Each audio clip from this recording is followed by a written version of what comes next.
What was that thing?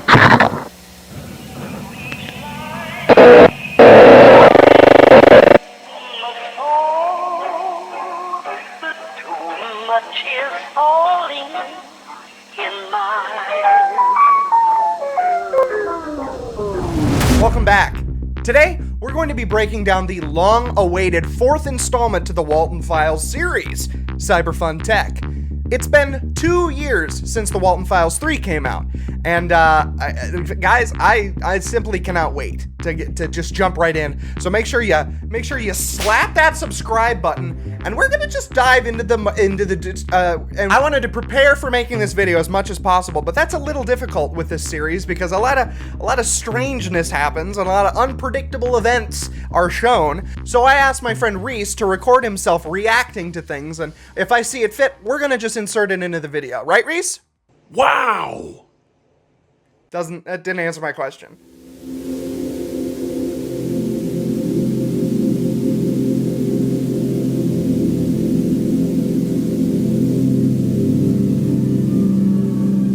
Cyberfun Tech opens with a new look at a familiar scene, though this time, it's not in the form of an 8-bit arcade game.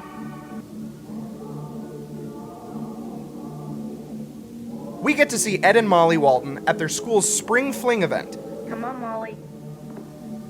They appear to be the last kids at the dance, searching the school for their Uncle Felix. Look, there he is. We see Molly's backpack, with Rocket the Rabbit along for the ride as the two walk into the light, in the form of a foggy farmyard.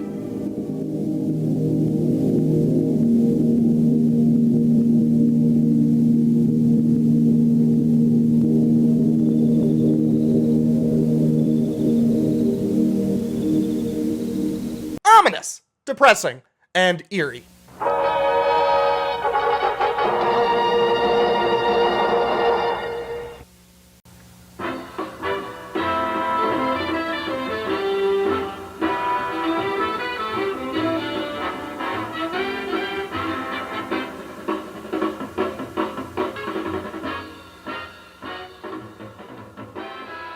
The tape then fast forwards a bit, and for a few frames, we see the same fogged up farm with what appears to be either a car or a real squatty Jack Walton.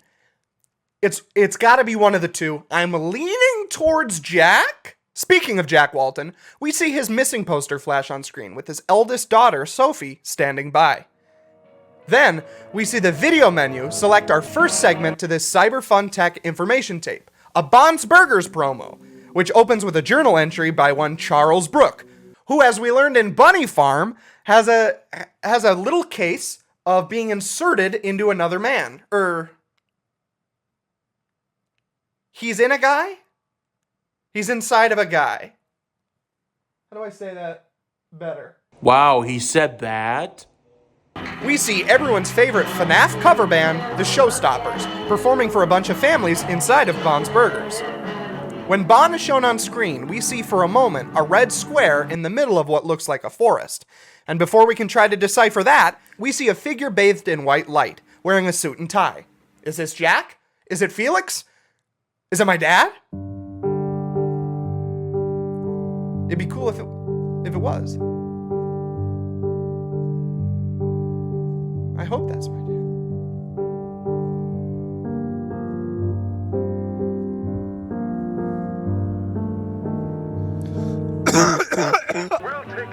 Next on the tape is the Cyberfun programming demo, where we meet this little fella. This adorable little boy says that we may learn a thing or two about the quality of their company, which to me sounds like something you would tell a potential investor.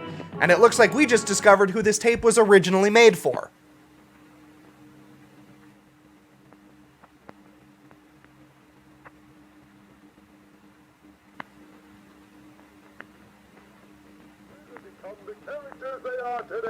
We also learn that Rosemary Walton, Jack Walton's wife, was lead artist at Bunny Smiles Inc., creating the look for each one of these little stinkers in this hellhole. Which also explains why Sophie said the artwork looked so familiar to her in Bunny Farm. Something I like about the game is the artwork. I don't know why, but there's something about it that seems really familiar to me. Susan Woodings then formally introduces herself as Cyberfun Tech's lead technician and actually designed the robotics that would ultimately be this crew's undoing at Bunny Smiles Inc. Don't sweat it, Suze. It happens to the best of us. I'm pretty sure Elon Musk did that when she made Tesla or like a robot there.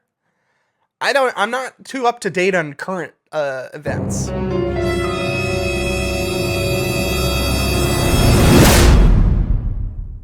Then, abruptly, we see a Polaroid image of a birthday party that Bon and Banny attended. We see the birthday boy reacting to something he sees inside of Banny's faceplate.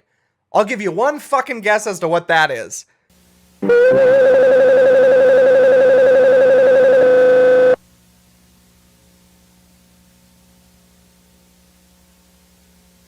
We then see Susan giving us her award-winning peepers with a message on screen. It's upside down and flipped backwards. But don't worry. Thanks to the latest and greatest innovations at Carter Skull Industries, we are able to reverse engineer and backwards integrate the message, deciphering the code for all of you at home. Wow! Sounds like Norman, one of Susan's colleagues, knows something's up, and knows Felix is not being upfront about her disappearance. For Norman's sake, let's hope he doesn't go snooping too hard, because I think we all know how that normally goes in this company. Susan then shares her latest creation in the form of the animatronics Cyberfun Tech console chip, designed to give the showstoppers the ability to walk and talk, as well as recognize faces and places.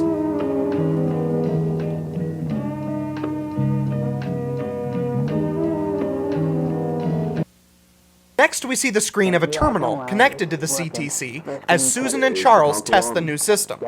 Yes, Charles, I just told you. All right. I'm just checking if everything's going as I planned. know. Don't worry. This isn't the first test we need to do with the robots.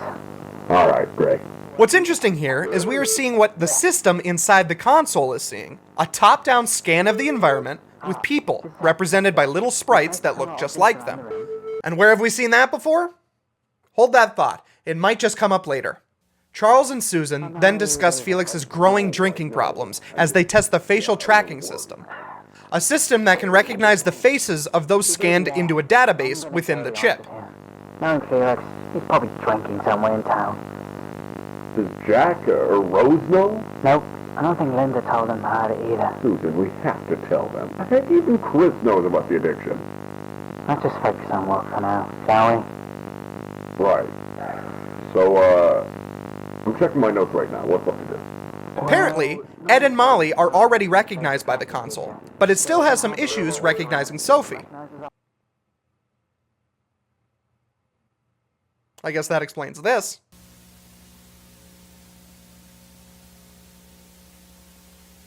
Shaw then scans the two technicians, represented here by two blue squares appearing on screen. Presumably, this is how we know when a face is recognized and logged into the console.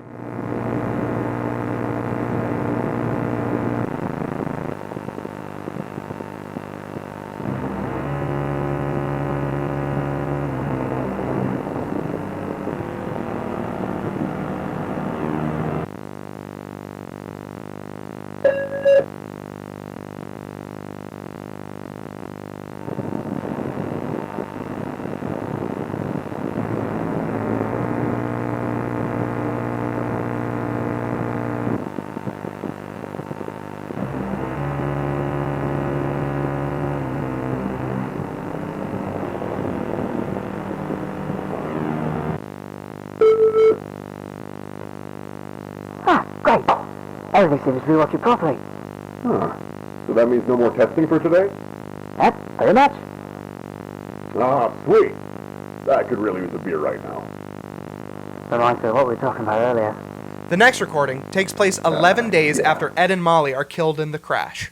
We hear Susan and Charles discussing the event, and they seem to know that it was a drunk driving incident. What does that mean? That's what I heard, man. He was drunk while driving the car? Lower your voice, alright? Look, do you know I went down some weeks ago? They didn't tell us? It was private, Charles. Only the family were there. Fuck. How's Jack holding up? Haven't heard of him in a long while. I barely even see him at work. You don't think Felix's story.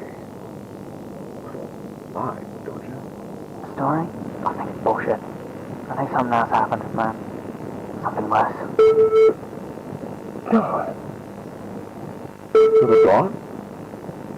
Molly and Ed? Listen. I don't even want to think about it. Susan then tries to cut their conversation short, because according to her, Felix hid Rocket's doll in the facility, and it gives her the creeps. Cannot blame her there, because then the little bugger gets up, walks across the room, and scans two invisible figures nearby.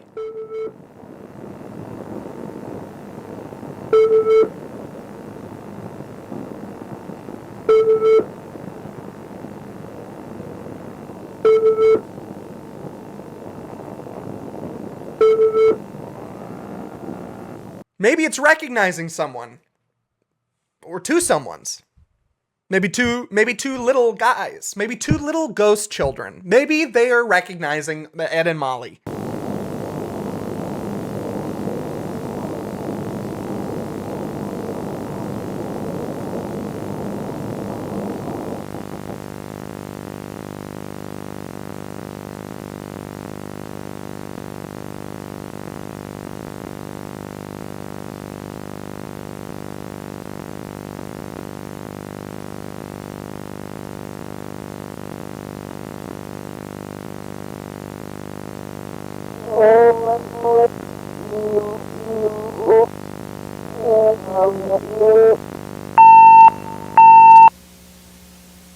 The final console recording, labeled The First, unfortunately, has some pretty familiar audio. ESI technical support, audio log number 3, June 30th and...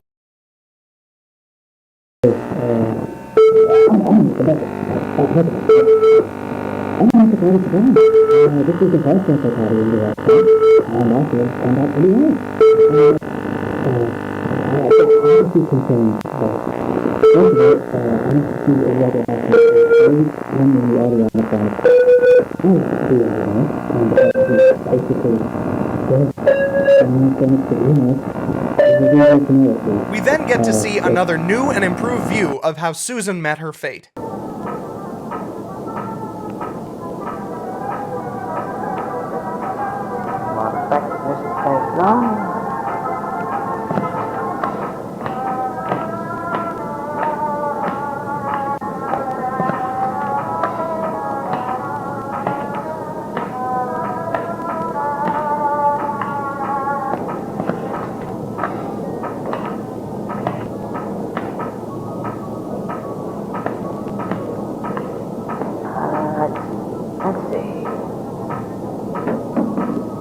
She turns around for a moment, shining her flashlight on the walls, unable to shake the feeling of being watched.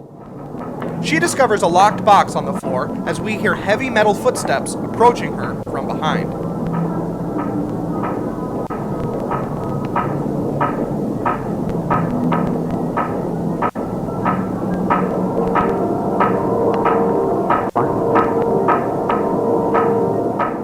And hold up, fellas. I know I've said it before, but what we're about to see is probably the best glimpse at one of the most disturbing aspects of the series. Now that we have the power of animation on our side, we're going to see in extreme detail just what happened to little ol' Suze. So, with that out of the way, here's what happened.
Wow!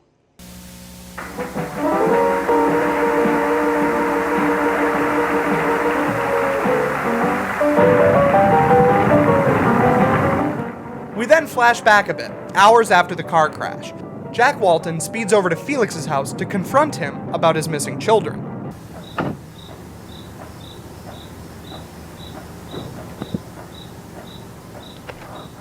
Inside the home, we hear the numerous voicemails Jack left his friend as he pounds on the front door, commanding Felix to open up. Please, I just want the confirmation that you will be here.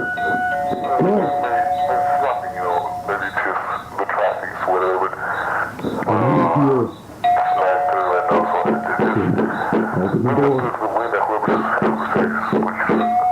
please give me a call. They made me drive over there, Felix. Felix, if you do anything to those kids, I'll fucking kill you. And as Jack stands outside screaming, looking for Felix and his children, suddenly, a view of a static sky. Felix sits in a ditch, looking at Rocket, both covered in blood.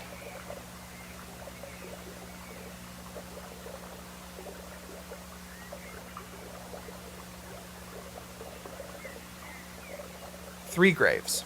One for Ed, one for Molly, and an empty grave waiting for Felix. Until he notices Molly's backpack.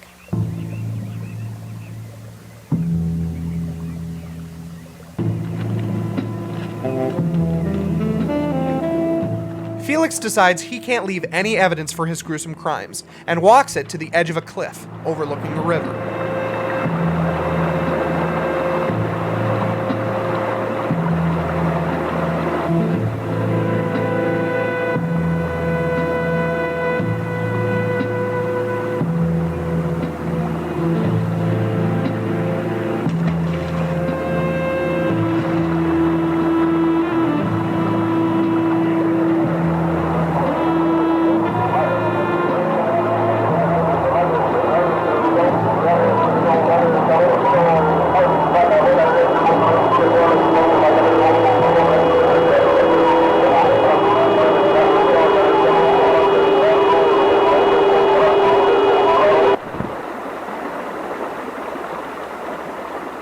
Unfortunately for humanity, Felix does not swan dive face first into the jagged rocks below.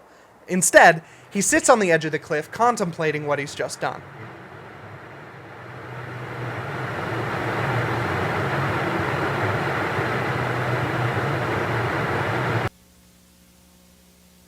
May 5th. 3 days after the accident. I haven't been able to sleep since last week. Felix reveals that 3 days later, he told Jack and Rosemary about the accident, though probably a less than honest recounting of the events. Ed and Molly appear to haunt Felix through Molly's doll Rocket, tormenting him through his sleepless night, able to watch him through their cold, plastic eyes. Pain in their eyes, the anger.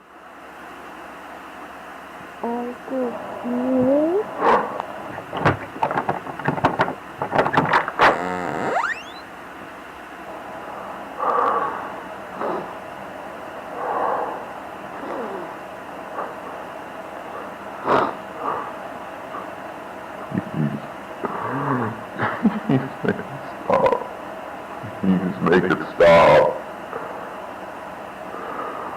I'm so sorry. Please. God, I'm so sorry.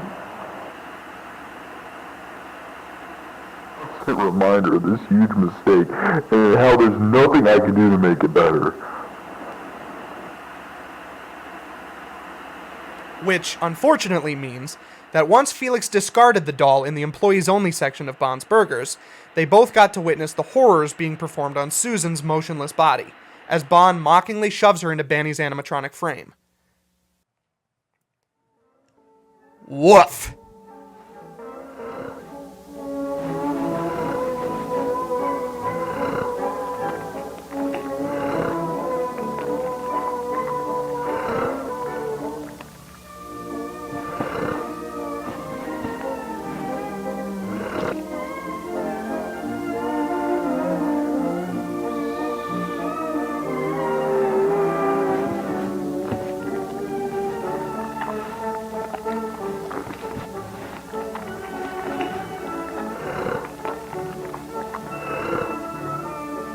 really, he's really going to town. Really making a whole meal out of the event.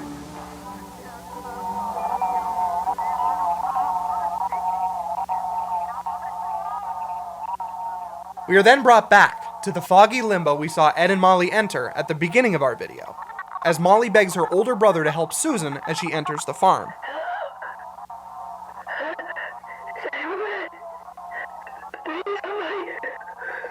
But before they can act, we hear someone whistling a familiar tune.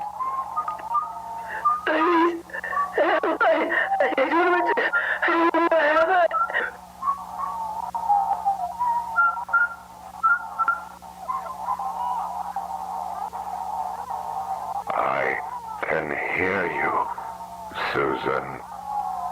I'm here. Where are you? Please, where am I?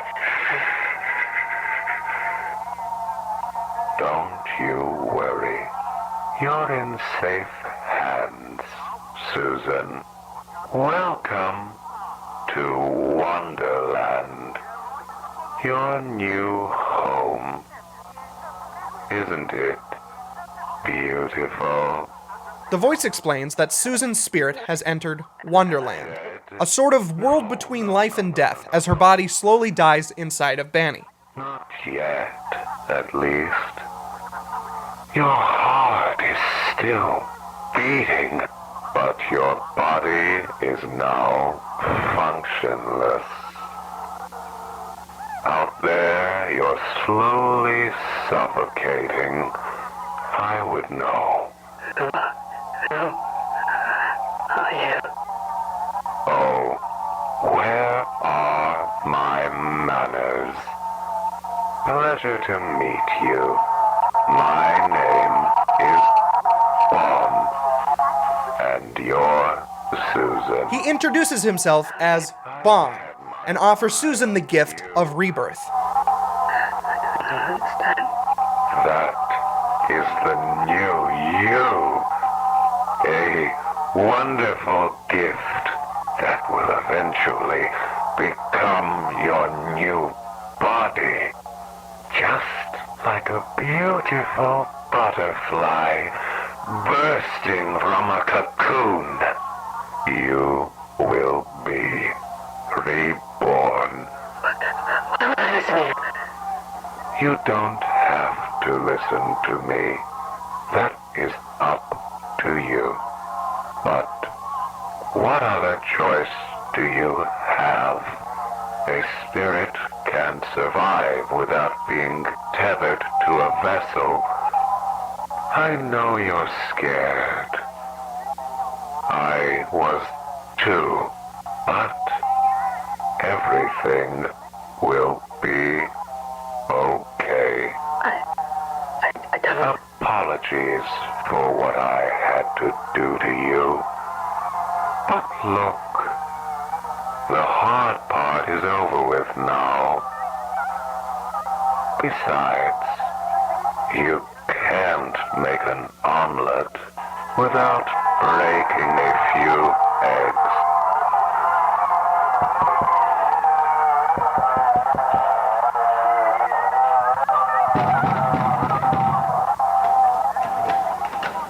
Susan suddenly awakes to the sound of someone breaking down the door to Bond's Burgers.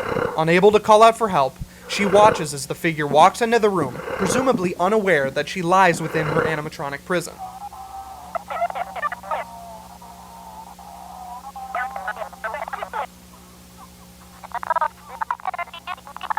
Ed and Molly are left alone to wander Wonderland until another unfortunate soul moves into this plane of existence.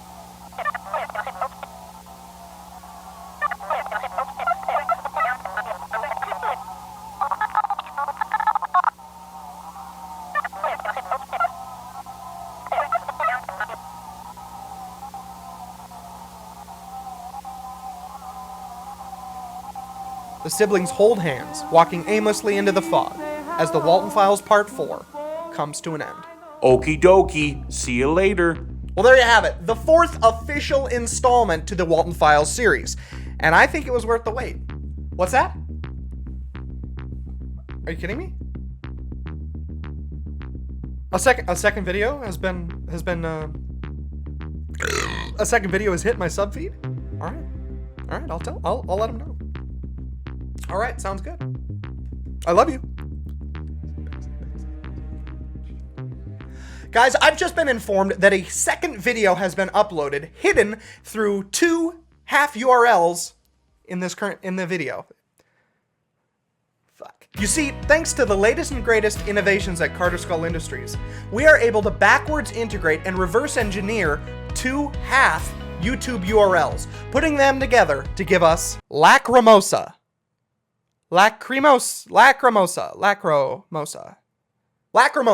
which, as we all know, is Latin for weeping or tearful. So I think this one's probably gonna be a fun watch. A fitting title as we open on the crime scene of the apparent disappearance of Ed and Molly Walton.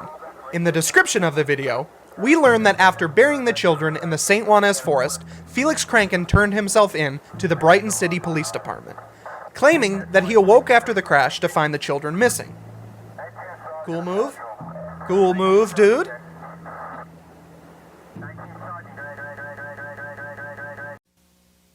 We then get to learn a bit more about the CTC and how its features work.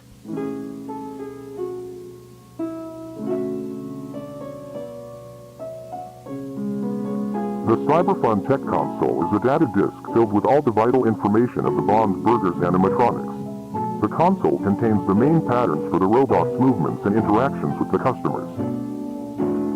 The console allows the animatronic to have advanced interactions with the audience, most notable one being the walk-around feature, which allows the character to roam around the place. The map tracking feature records audio for safety reasons. Once the console is removed from the mech, technicians are allowed to see the recording from the animatronic's perspective. Right here we learn something very interesting. The console chips are always recording audio and are able to be removed and reviewed by BSI technicians. What is another piece of BSI tech that the technicians regularly review and modify? The Bunny Farm arcade game, which we know for a fact was remotely modified as Sophie played the game in episode 3 of the WALTEN Files, which also has scenes of top-down scans of the environment with people represented by little sprites that look just like them. It is within my theorist opinion that someone uploaded the CTC data disk into a BSI arcade cabinet to reveal to a drug-induced amnesia patient by the name of Sophie Walton a few of the horrors that were perpetrated on BSI property. The tape even adds to the established events by reiterating that the CTC has limited facial recognition storage and can easily mistake faces that may or may not look alike. Enter Brian Stells. As we learned in part 1 of the Walton Files, Brian Stells looked like Sophie Walton and unfortunately got.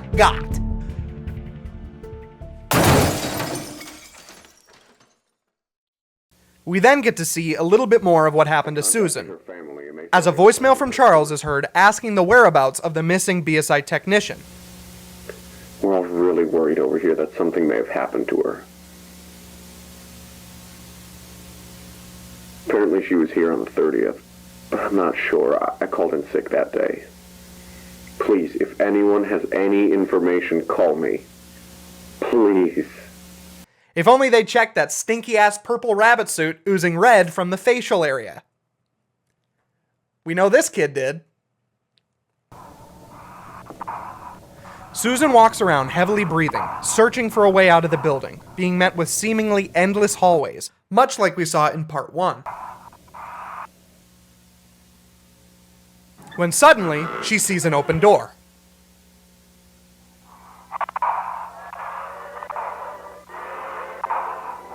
And before she can walk towards her freedom, boom! Bon just kind of wheet. That guy fucking sucks, you know that? And so concludes Lacrimosa.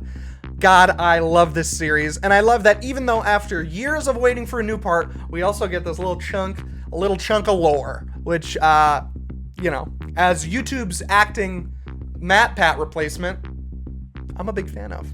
Originally, I thought Jack Walton was inside of Bond's animatronic, but after meeting that one white guy, I'm not so sure. It could be a vengeful Felix hunting down the employees who knew of his secret, or an entirely different entity altogether. All we know is one question remains. Where's Jack Walton? If you liked what you saw here today, make sure you support the original series creator of the Walten Files. I'll put the link down in the description. And if you liked my breakdown of the series, make sure you show me a little love. Why don't